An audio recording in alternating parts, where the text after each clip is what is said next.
So, good morning, everyone. So, Good morning, ma'am, teachers. so I am Cindy Nunez, and And I am Jane Pedillo, and we are the reporter for this morning. so our topic is the Earth interior and earthquakes. So, now, here is our objectives. One, please read everyone. Identifies. At the end of this lesson, the students will be able to identify and describe the different layers of the Earth's interior, stratosphere, and their characteristics. Discuss the different ways scientists study the Earth's interior using direct and indirect methods. Explain the nature of seismic waves and locate the focus and epicenter of time. Differentiate between earthquake intensity and magnitude and interpret how each is measured. Analyze significant earthquakes in the Philippines and recognize their impacts on people and society. Okay, thank you. So, this chapter is divided into 5 parts.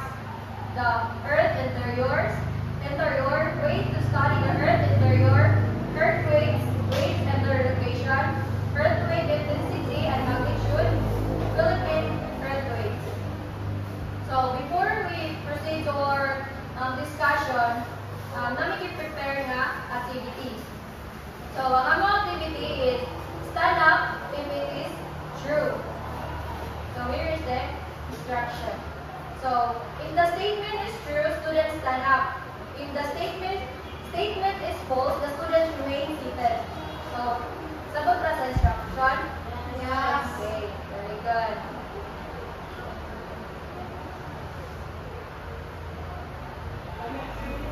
So, number 1. Please read everybody. The crust is the thickest layer of the Earth.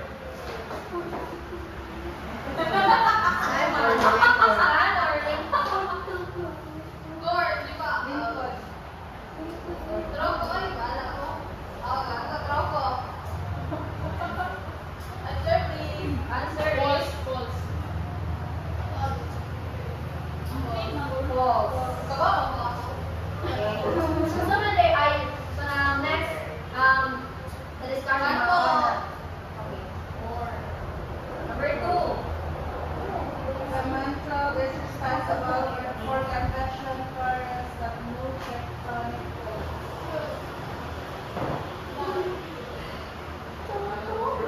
True or false? Sige na, good. Someone. Sige na lang. Yes.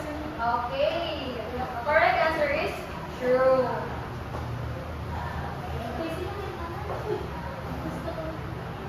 Number 3. The fluids can only travel through solids.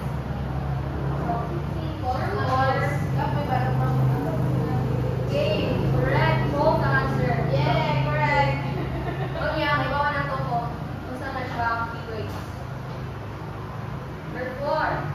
The epicenter is the point of the surface where it got the focus.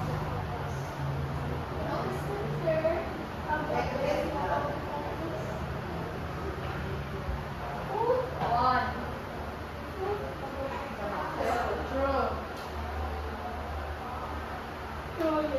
Okay, very good. Answer is true. Next, the Richter scale measure earthquake intensity.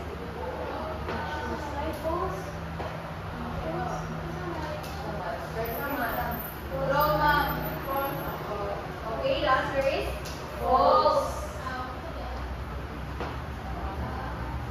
The Philippines is prone to earthquakes because it is part of the Pacific Ocean.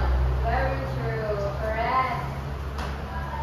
Now, let's proceed to our discussion.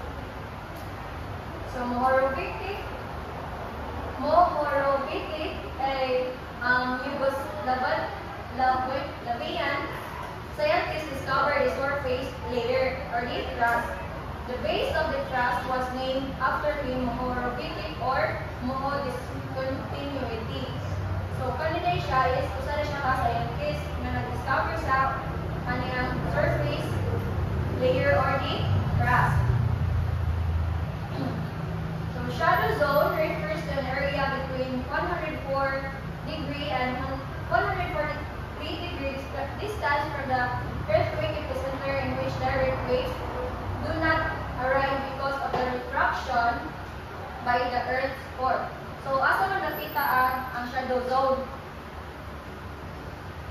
Arisa, between man sa 104, asa man ang 104?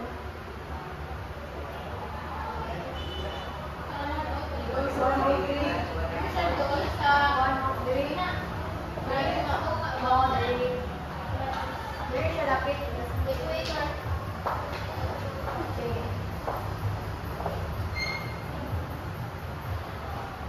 So, interferences about the Earth interior include a mantle consisting basically of a mixture of iron, magnesium, silicates, and a core, basically iron with some other materials. So, ang temperature in the Earth's core is estimated to be around 3,000 degrees Celsius to 6,000 degrees Celsius. So, mo din niya ang temperature sa Earth's core. Next is, the Earth is made up of three main layers: the crust, mantle, and the core. So, first is the crust. This is the thin outermost layer where human life. It is divided into two types: the continental crust, which is the thicker but less dense, and second is the oceanic crust, thinner but denser. So, Very mo ang continental crust, which is na diri niya ang oceanic crust.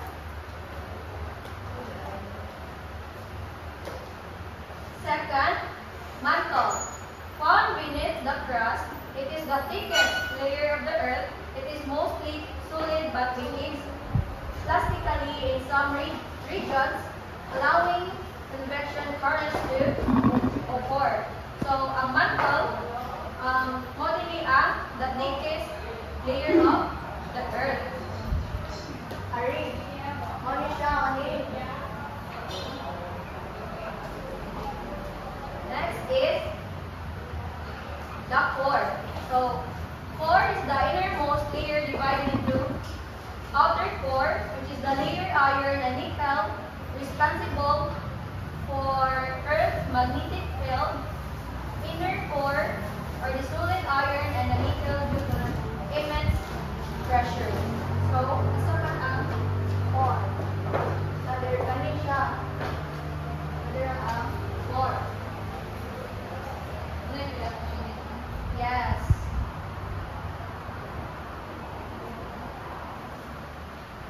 So, next is ways to study the Earth interior. So first, direct observation. So, involves studying the parts of the Earth that can be directly assessed. For example, direct information from miners. So, temperature increases as they go deeper and deeper into the mines.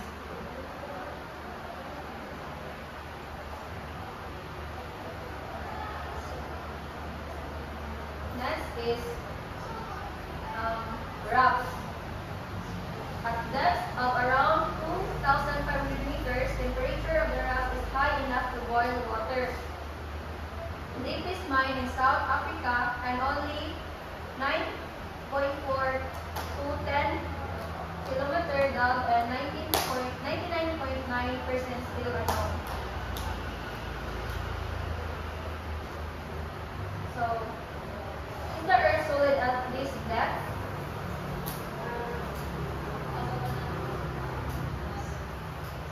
Sa kuan? Possible? Or is it liquid?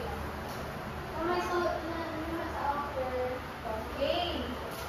Yes, ang answer. but the volcanic eruption have shown that the red hot magma comes from the deeper portion. So, iba na sa ilaw ang itong buwan, magma nga init kayo. This indicates that the one goes deeper into the earth, its interior becomes viscous fluid or near liquid state. Next. Did they stop? Over time, there is weight.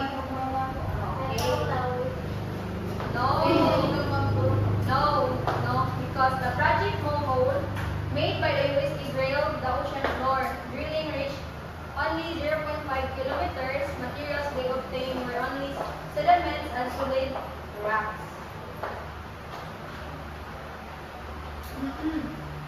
The second, indirect methods. So, indirect method used to study deeper layers of the earth which cannot be reached directly. So, direct observation and related scientific principles by reasoning and come up to this method called inference.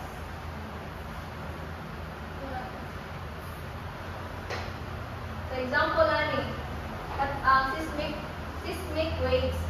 By analyzing how P waves and S waves travel through the earth, scientists determine the composition and the state, solid or liquid, of layers.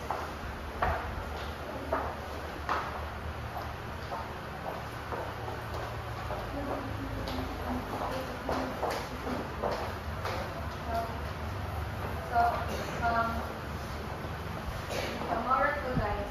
Oh, fast. Next is earthquakes. Good afternoon. Good morning. Good morning, everyone. So at this moment, I will be the one to explain this part about the earthquake. So I know you have already an idea about what is earthquake. So I pray for you Ani. Present lang. Diba? Yes. Yes or no? Yes. Siyempre, nakaratang ka. So, let's define first what is earthquake. So everyone, please read. Inside the earth is to study the earthquake waves or seismology made by the Chinese about 2,000 years ago. Yes, when we say seismology, it's about study of earthquake. So, kanigi, buhati or gi-practice ni by Chinese. So, sa mga previous na mga lessons or katong mga discussions na kanidyo ang mga Chinese is nag-hold yun sila ang mga records. And holding record yun sila ang mga Sentimental sila kaayos, sir. Yes, they are very sentimental. About 2,000 years ago. Next, so earthquakes. So earthquakes is the vibration of the earth produced by the rapid release of energy. And this energy waves in all directions from the source called focus. So later, atin magawa na asang kapit ang focus, focus, center, diba? Naman yung mga ana. Labi na, sa katong karoon nga nahimo, sa karoon na nahitabo, bugo siya sa buo. No? Maibawan na nato. So, kaya siya mga isang mga earthquakes in year 50s until 90s. So, kaya siya, imagine, yung mga nahitabo sa kanang mga lugar na earthquake, no? Sa Shanghai. Wala pa. Wala siya i-record. Based on our reference lang sa books, online source, wala may kakita o kaya mga research ba? Kasi wala pa tayo sa instrument sa una, sir, no? Yes. Na Ang dami example na ipakita about sa mga measure of intensity, pero here in the Philippines na. Then imagine ka na ako, dagan kayo yung mamatay. So, magkaibaw ka nga, usok yun siya. Daliman nga na niabot ko. May 30,000 na namatay. So, tayo. Tsunami yan, ano? Possible na nakapos ang tsunami. Labi na sa mga open sea area. Nga na siya. So, sa China, sa Lisbon, Portugal. So, kana siya mga places, no? So, sa tala. Okay, sir.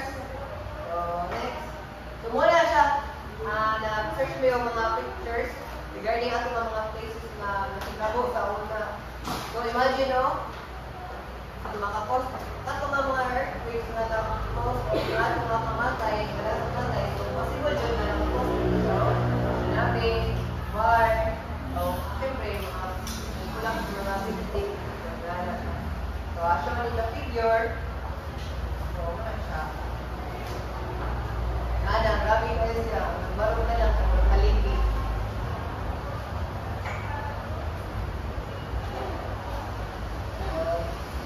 The movements are associated with large fractures in the Earth's crust called faults. So, as we know, naadyoy ka na when you say fault or fault line, diba?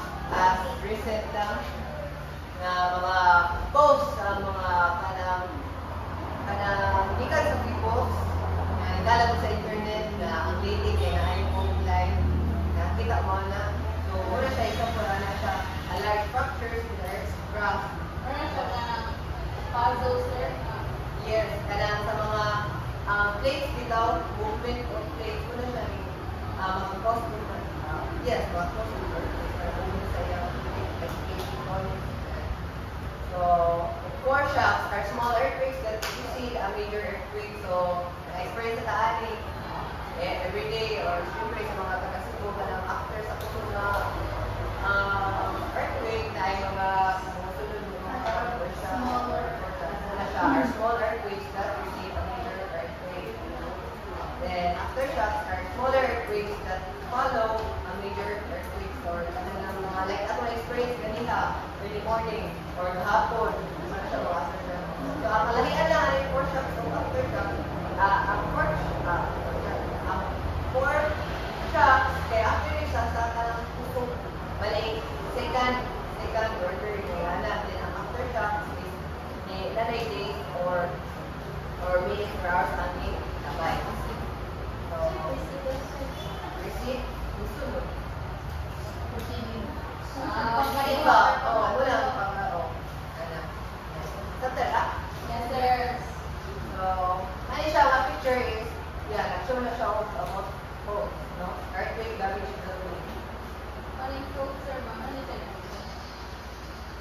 Ang fault line is usually ang fault line, wala ka din yung makakos o talaga mga activity o mga earthquakes na nasa fault. Then yes, Trigger ang fault line. maka-trigger sa fault line. And actually, kanang nakitabo sa Cebu daw ang fault line is, wala siya, wala daw ano siya active. Based on my research na, wala siya active. Since it's going for us, wala siya katulay. Karoon lang daw kung na siya na active, anak ako, line. Nakita natin, sir, 400 years ago pa siya pinag-class, di ba? Tapos Active. parang nag 500. Oo, wala siya katulay. Imagine, kita yung kaibigan. That's good. Kasi affected nga po ka. So, next. Please read, everyone. Earthquake waves. A study of earthquake waves cosmology was made by Chinese some 2,000 years ago. Yes. So, ako lang explain na niya ang cosmology sa study of earthquake waves. So, naaday ni siya lahat ng mga waves like E-waves, S-waves, F-waves, Rock-waves. Later, ato na siya discuss kung saan na siya ng mga type of waves. So, cosmology is the scientific study of earthquake and movement of waves through the Earth's interior. So, a seismograph is an instrument used to detect and record earthquake waves. So, iba ka lang kasi kanila sa seismology o sa seismograph. A seismology is the study of earthquake waves, while a seismograph is an instrument na detect. So, the records of seismographs are called seismographs. So, ay mo ganito ka, seismology, seismograph, o seismograph. Everyone, please read. Seismic waves are forms of electric energy which goes in all directions and pulses. Yes, wonderful. Seismic waves are forms of electric energy which goes in all directions from the source. So, naligalala na ang pagpupunta ng epicenter. So, hindi ang bago wave. So, wala sa nanunuan. Pag usang ang type of wave, ang nagpapagod every earthquake baka so, like sa Cebu, ako'y na-search out kung sa Cebu sa mga type of wave. So, later ako namin i-share sa inyo. So, the seismic wave. So, there are two main types of seismic wave. So, the first one is the surface wave and the second one is the body wave. So, surface wave travels along the outer layer of the earth. So, as you can see, it comes from the word itself, surface. So, mabaw, surface, no? Along the outer layer of the earth. And the body wave travels through the earth's interior or sa ano. So, let me ask you, asan mas ganang very distracting ka surface wave or body wave? Body wave. Body wave? Thermal? Surface. Surface wave? Thermal? So, it really depends on type of wave. But, sa iya ang tapos doon po sa earthquake. Pero, ito nga na is ang body wave na mas distracting. Yes. Lalo. So, the seismic waves, so body waves are subdivided further into two parts. So, nayo ang part ang body wave. So, the first one is very question malaki niya. So, please read number 1 and how about it? D waves are also known as the primary waves. They are the fastest type of seismic waves and they travel through solid, liquid, and gases. They move in a push and pull motion like sound waves and they are the first wave recorded by a seismograph during an earthquake. Offline. Yes, so P waves are the primary waves, rather. So, they are the fastest type of seismic waves since sila man ang pinaka-unang waves, no? Traveling through the solid, liquid, and gases. So, move in push and pull. Ananay yahang movement. Then, like a wave, they are first waves recorded by us, seismograph, during an earthquake. So, actually, namin picture, but bakit hindi siya makita? Sound can travel sa earthquakes and gases. Sa air.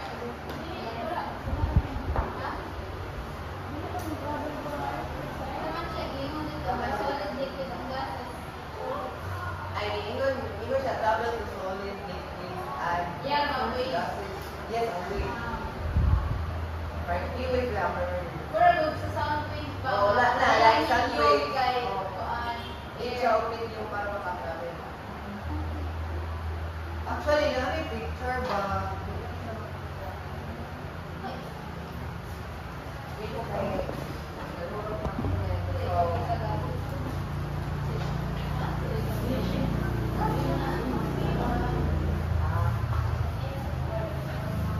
So, the second type of seismic wave is the seismic wave or secondary wave. So, they are stronger than the wave, but stronger in shaping.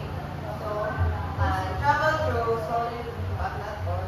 So, move the ground side or up and down. So, kung ang primary wave is forward and backward down, push or pull, but kani is ana-ana din siya kung side to side or up and down. So, mana siya. Then, they arrive after P waves or the primary waves and often cause more damage. So, Cannot answer. Sabi, before shocks and after shocks, so consider measure of the waves. yes, ang primary waves but kaya ang tapos Pinaka-ulit din. Yes. Pero di ba ang S-wave stronger siya sa Primary waves. Ano ka na? Let's wait for service. Tama. Hindi mo travel sa gas. Sa, ano ba daw? Travel sa gas. Yes, bo. Mga may characteristics. Ay, Okay, so awayang ito, movement ano ko. yan eh? Awayang movement ka ground side. Movement Side. ground side to side or up and down. So, what are the siya? Ito lang sa before sa primary wave, so motion ulit siya sa solid and sa yes. Solid, not liquid. Oh, sa Solid kasi namin, yes. active kaysa tunas na. Like, kung sa kayo mga impact, ano na lang sir? Since kuan man ang waves stronger in shaking, so makakubad yun siya sa mga structure. Kaya sa katong may ako sa bulldozer. Yes, possible nga to. Then ako may mga secondary wave ako. Nanay ka mo after sa primary wave. So, that's all. Simple ba na ko na sir? Gawin man na to ako eh. Wave, hindi na siya possible. May primary at secondary man. So, ang una dito, wave, primary din na siya. Pero, SQ ay regarding sa PQ. Oo, kanang ngayon do, and if we did ba, kana sila ko halos more first. diba ba ka? Kanang do na di ba, di lang kayo sa daw na siya primary day, ito mo day. Oo, ako may una nga lang.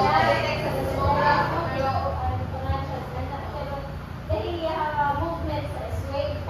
So, kasi kung baka sila to ha. Or, early na Possible mo, mga siya, pero ako na yung matitik-an na yung primary wave. Yun. Yes, sir. Thank you, sir. So, next, ay, actually, lagi siya pero hindi siya magsasabi.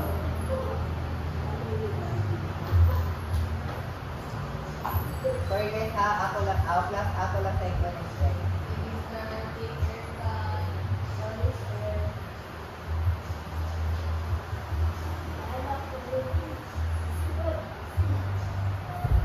Kasi nga yung ulit na topic eh, release it from which sa mga Yes. kailangan Pero yun mga, pagkita mo pa, manandagan siya resistance. Kita.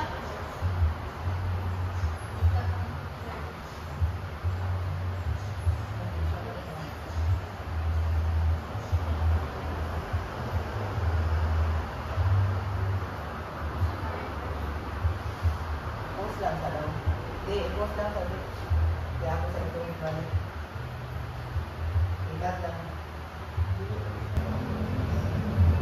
So, muli siya ang picture niya yung nasa P-wave, sa P-wave. Naray. Like, so, baliwin na siya. Nana lang siya. Wala siya sa, kaya nga, i-relate siya sa like sound wave bitaw. Nawala siya ang pamalit. Then, the is wave.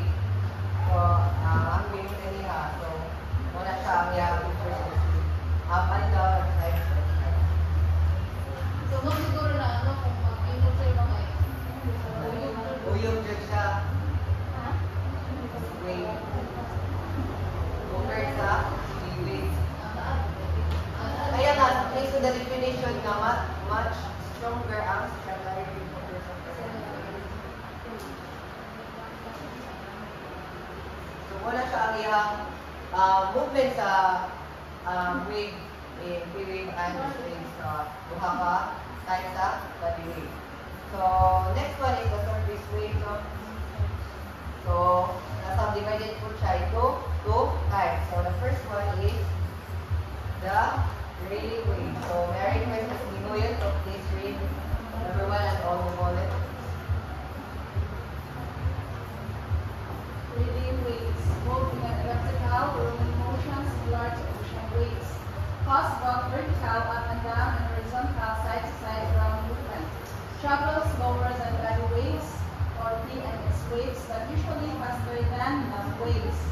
Can cause significant damage to buildings due to both vertical and horizontal shift. So, wala siya, no? So, cause both vertical or if we see vertical, barog. So, up and down, we have movement and horizontal, side to side. So, same like sa wave or S wave. Wave, same like sa S wave. But, it travels slower down than body base. No?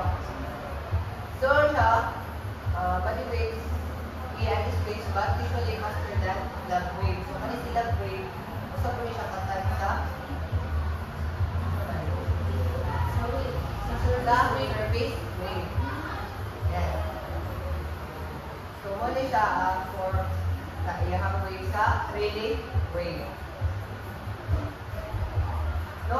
Awa ang movement sa iyang wave, murag na kay up and down din. Side to side.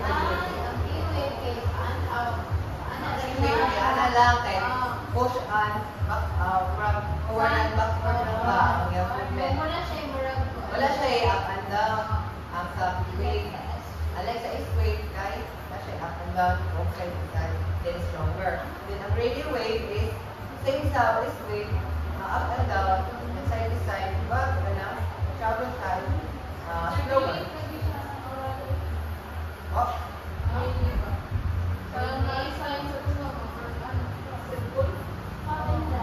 Oh, up and down, side to side lang siya. O siya nalala. So, nasundan na? Sige. Moving on to love wave. So, love wave, so move in electrical root motion. Natunay nga na move siya, running motion. Then, similar to ocean. So, move in side to side horizontal, perpendicular to the direction of the wave travel. So, do not go vertically, only horizontal. So, mura siyang ano lang. Wala siya ana. So, yes. Only horizontal shearing of course. So, travel slightly slower than Rayleigh waves.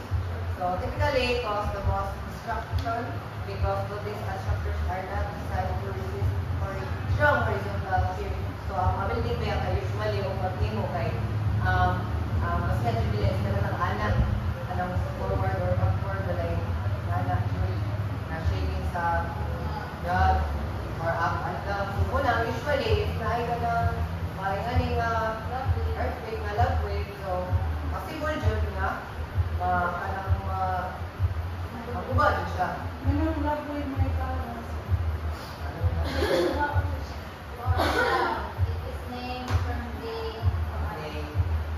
What? Anong love wave? Ang na-discover. Yes, ang na-discover. Augustus Edward Paula. Augustus Edward lang.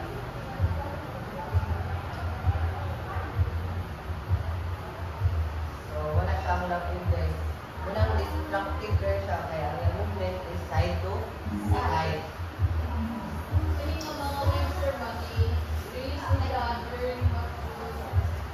Possible during earthquake or kanang may movement because yes, kanang mga plate boundary, kanang mga fault line, higaan sa mga kuwan din. Ayun. Then as I kanang kuwan po, nakita po na video, no, possible tungkol sa kanang mga tectonic plates, din nagkaati. Alam na po na gamay ang Pacific Ocean. Hindi siya yun na Pacific Ocean nga gagan gamay, distribute lang siya sa uban ocean. Ang Ocean Pacific, ang diba sa Pacific Ocean kay tungkol sa mga tectonic plates na nahitabo. Then, million years ago in the future, mabalik ang itawag ng Pangea, dati Pangea. Itawag siya Pangea Proxima, tungkol sa mga inanak. So, yeah. So, this the locating earthquake. So, muna niyo siya. So, the focus is the place where the earthquake originated, usually below the ground. So, muna yung kalahitan. Class. So, ang focus is below the ground, under the ground siya, or sa katong fault line. Kung asa dyan siya na ibo. While ang epicenter is the location on the surface directly above the focus. Muna balikan, ang fault line is underground, like sa dito ko sa bugo. Sa bugo, diba? Sa bugo. No, kanang bugo is the epicenter. Kaya nga, ang location of the surface directly above man siya. Muna siya sa mga poles na tumakitaan yung center kaysa bubong. But yung poles na is underground. Ang pole na siya. Sa pole na nagitawag sa illustration, race na illustration ng mga pole. So, kung ano na to, na-differentiate pa na to, the differences between the focus and the center. Kasi nag-iwo mo ba? So, tara? So, next, the earthquake intensity. So, everyone, please read. Density tells us how strongly people feel the shaking and how much damage it causes on the surface. Measured using the modified Mercalli intensity or MMI scale, which uses Roman numerals from 1 to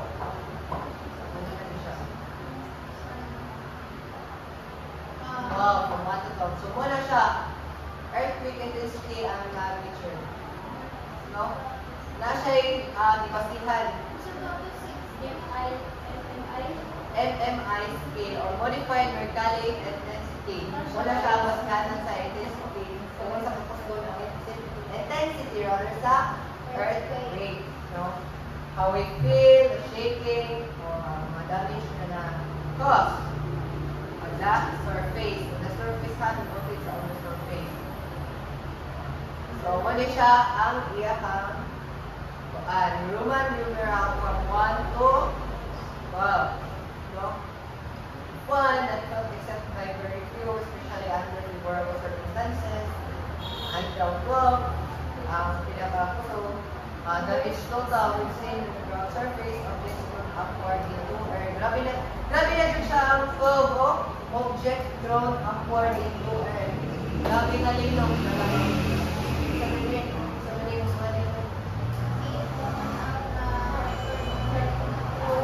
Yes, ang pinakataas na magnitude intensity is 8. Yeah. Damage light in special design structures. Considerable in ordinary residential buildings with partial collapse, great in 40 building structures. So, kanang katulog sir sa naitabo sa Ugo. Sir, i-rate mo, sir, ang katong intensity sa katong. Mag-use kayo ng scale, aning scale. Kung malaman ang pag-ibig ka makadetermine. Pagkik na help, aning mga Di ba, asyon na nga. assume na to ang siguro. Sa calculator.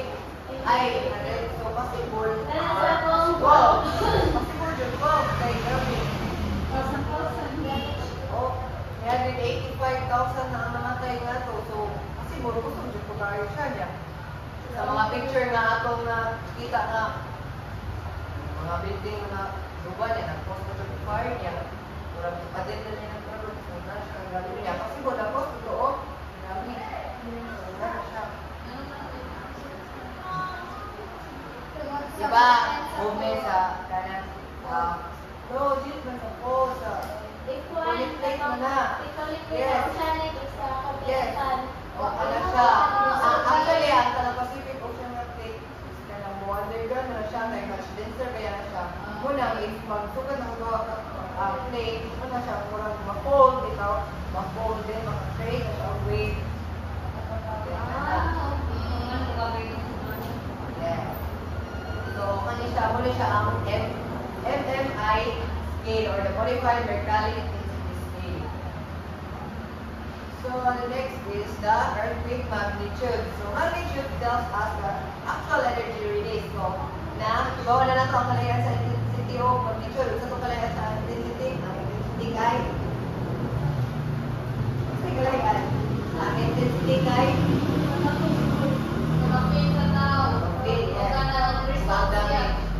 ang magnitude is the actual energy release source of the earthquake, which is measured by using the Richter scale.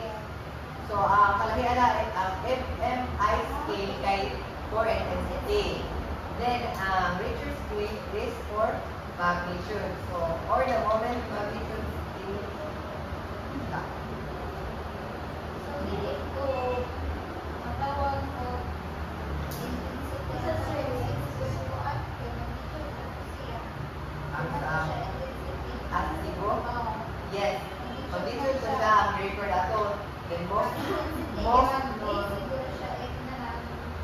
Yes. Ang ibasa na ito sa Cebu is ang magnitude siya. So later na makuha na nato siya. Ano ba na? Sige lang, kaya ako man po na yung send answer lang sa GC.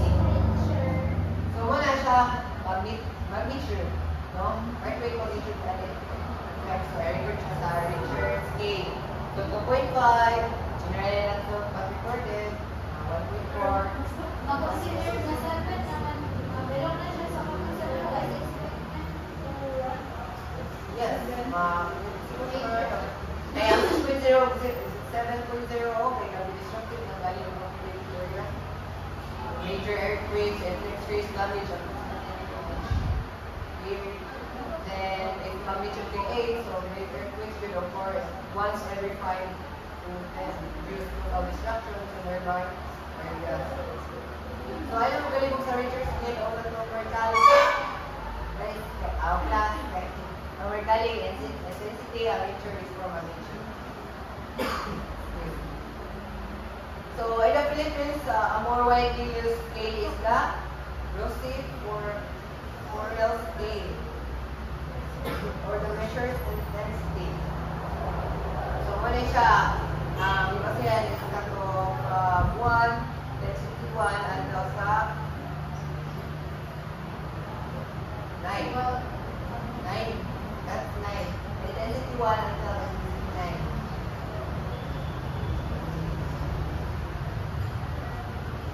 So, Philippine earthquake. So, imagine. So, na-show naman ako, no? Nag-wonder ka, kung ngayon ka mga earthquake sa Philippines, typhoons, sa mga natural disasters na nahitabo sa Philippines. Because we are located in Pacific Belt or the Pacific Ring of Fire. So, we should expect a low rate of earthquake. So, dapat niya mga sa Pacific Ring of Fire or the Circum Pacific Belt is mga active volcanoes, mga active earthquake sa tabo, and usually ang mga typhoons na na-form. I think we are sa Pacific Ocean, which is the biggest ocean in the world na mag-create ng mga typhoon. So, if naman, kasi naman pa mga na ba kayo? Wala na yun. Kaya na-study kayo mo. Para? Total na? Sure. So, may siya mga recorded sa Philippine earthquakes, no? Bagyo Dagupan. Yeah, so matagal po yan eh. Kaya 98 po, 2001 lang siya. So, muna siya mga peoples na na-record no, sa earthquake intensity scale. So, 5, 6, 7, 5, 8. So, siya walang nabawa sa Philippine record na sa Philippine earthquake. So, in conclusion, so as one goes down mine shafts or oil wells, temperature increase 3% for every 100 liters na siya. 100 liters na siya. Nato bitong explain this ni Ma'am Cindy pa first katong mga project sa mo, project mo code, na katong sa direct observation sa mga miners na as they will go here, go deeper around the world, temperature is magkakakialam o increase. So, kanak siya din. Scientists infer that the Earth's interior is basically made up of iron and nickel. Asa man ito nga layer sa Earth? Yes. Asa man ito ang layer sa Earth? Basically made up of iron and nickel. Sa core. So, seismology is the study of earthquake waves. This branch of earth science has been as to understand partly the nature of the Earth's interior. So, earthquake is the vibration of the earth just where the release of energy. So, this energy receives which other comes from source called the focus.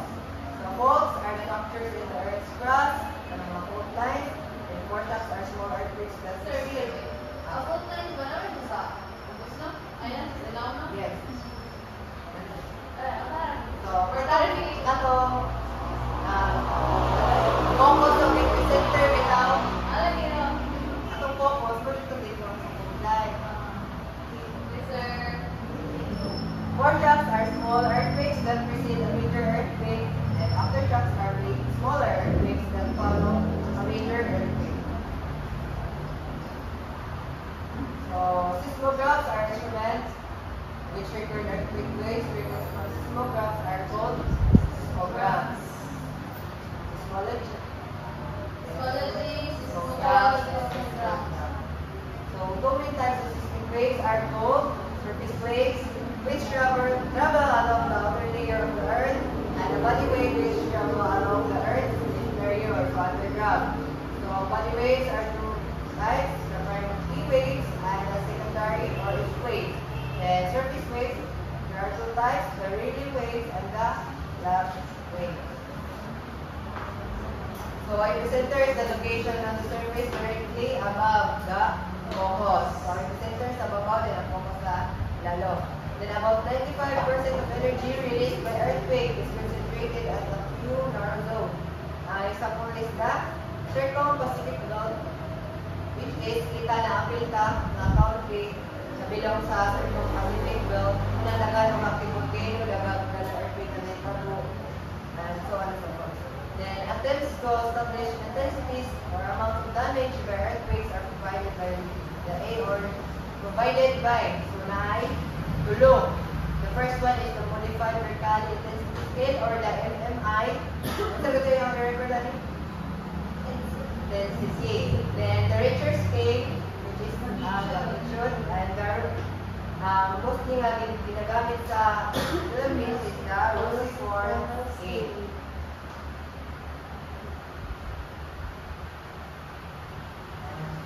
Mohorovic scale, Yugoslavian scientists discovered the surface layer, which is the crust. The base of the crust was named after him. So, muna siya. Then, the shadow zone refers to the earth between 94 degree and 43 degrees stands from the earth with epicenter. So, sa mabaw siya. In which direct waves do not arrive because of refraction by the Earth's core. The interferences about the Earth's interior include a mantle consisting basically a mixture of iron, magnesium sulfate, and core. Basically, iron with some other materials.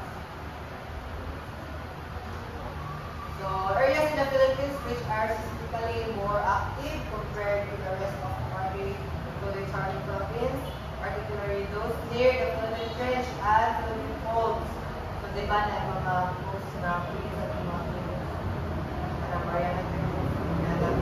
So, panay rin na ng zone, the Manila Trench, nahin siya sa left side. Hindi ang side sa Alita, Mariama, then National Way up. Then the northern Luzon is Philippines and Casablanca and Baler area. So, temperature in the Earth's core is estimated to be around 3,000 degrees Celsius to 6,000 degrees Celsius, and based on the percentage of seismic waves, our Earth can be divided into four major layers. What's the ganito? The crust, mantle, and core. Yes, a core na divided siya into outer core and inner core. So, ito kayo itong pinaka-thick na layer sa Earth? Mantle. So, I think that will be all class. Thank you and goodbye.